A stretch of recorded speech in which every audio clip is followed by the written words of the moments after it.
Itong pagkain na hindi mo dapat painitin pa.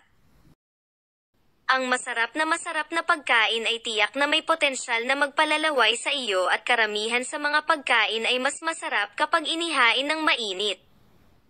Ang isa pang karaniwang ugali na mayroon ang karamihan sa mga tao ay ang pag-init muli ng pagkain bago kumain.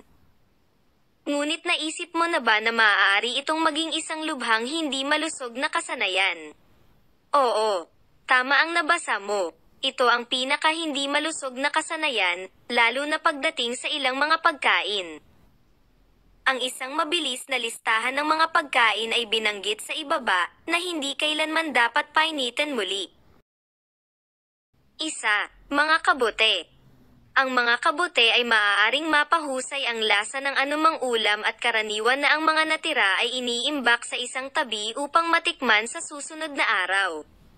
Ang hindi kilalang pagkakamaling ito ay maaaring magdulot ng malaking halaga sa iyo. Ang mga mushroom ay isang mayamang mapagkukunan ng protina.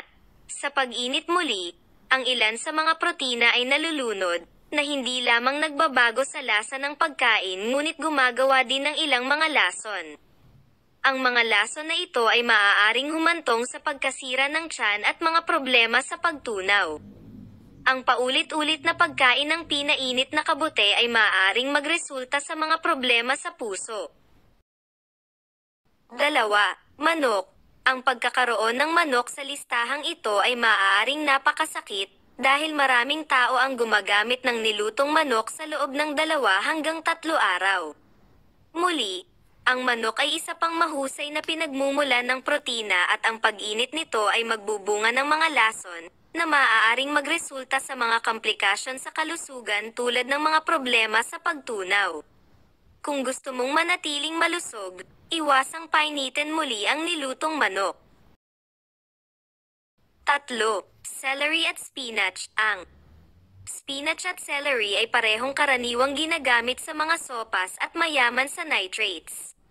Sa makatuwid, kapag iniinit mo muli ang sopas upang gawin itong mas masarap, ang mga nitrates na naroroon sa mga sangkap ay na-convert sa nitrite. Ang nitrite ay carcinogenic sa kalikasan at talagang nakakalason sa katawan. Kaya, hindi ka dapat magpainit muli ng anumang ulam na naglalaman ng celery, spinach at iba pang mga pagkaing mayaman sa nitrate tulad ng singkamas, beet, at carrot. 4. Itlog. Bihira kang makakita ng taong ayaw sa itlog. Maging ito ng almusal, tanghalian o hapunan, ang mga itlog ay maaaring kainin bilang pinakuluang, piniritong o sa anyo ng curry. Tulad ng manok, karne at mushroom, ang mga itlog ay isang mahusay na pinagmumulan ng mga protina, na isang sapat na dahilan upang isama ang mga ito sa iyong dieta. Gayunpaman, ang pag-init ng mga paghahanda ng itlog ay sisira sa lahat ng nauugnay na benepisyo sa kalusugan, dahil ang protina sa itlog ay lumalala na maaari itong humantong sa mga problema sa pagtunaw. Ang pinakamahusay na ideya ay upang ihanda ang ulam at magkaroon ito kaagad. 5. Kanin. Halos lahat ay nagiinit muli ng kanin bago kumain na may paniniwalang ang pagkakaroon ng malamig na kanin ay maaaring magdulot ng mga problema sa kalusugan. Ito ay isang maling akala na walang maidudulot sa iyo. Ang lutong kanin ay dapat kainin kaagad. Ito ay pinaniniwalaan na ang hilaw na bigas ay naglalaman ng mga bacterial spores na kadalasang nagiging sanhi ng pagkalason sa pagkain. Kapag pinapanatili mo ang nilutong bigas na hindi palamigan sa temperatura ng silid, ang mga spore na ito ay dumaranas ng mabilis na pagdami. Ang muling pag-init ay hindi makakasama sa mga spores. Kung gusto mong mag-imbak ng nilutong bigas, palaging ilagay sa refrigerator. 6. Patatas. Ang pag-imbak ng mga nilutong patatas sa temperatura ng silid ay maaaring kumilos bilang isang catalysta sa pagpapahusay ng paglaki ng Clostridium botulinum, isang bacterium na responsable para sa botulism, isang uri ng pagkalason sa pagkain na maaaring magresulta sa flaccid paralysis ng mga kalamnan. Kaya, kung kailangan mong ubusin ang mga ito sa susunod na yugto, Pinakamahusay na palamigin ang mga ito at huwag iwanan ang mga ito sa temperatura ng silid.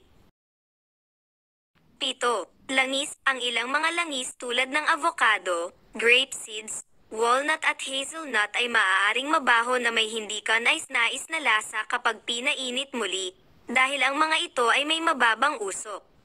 Ang mga langis kapag pinainit sa itaas ng puntong 375 degrees Fahrenheit, gumagawa ang mga ito ng lason na 4 na hydroxy-2-transnoninyl o HNE, na maaaring magpapataas ng masamang cholesterol LDL, kaya tumataas ang panganib ng mga sakit sa puso. Maliwanag na ang pag-init muli ng ilang mga pagkain ay maaaring maging isang mabagal na lason sa iyong kalusugan, kaya iwasan ang pag-init ng mga pagkain hanggat maaari.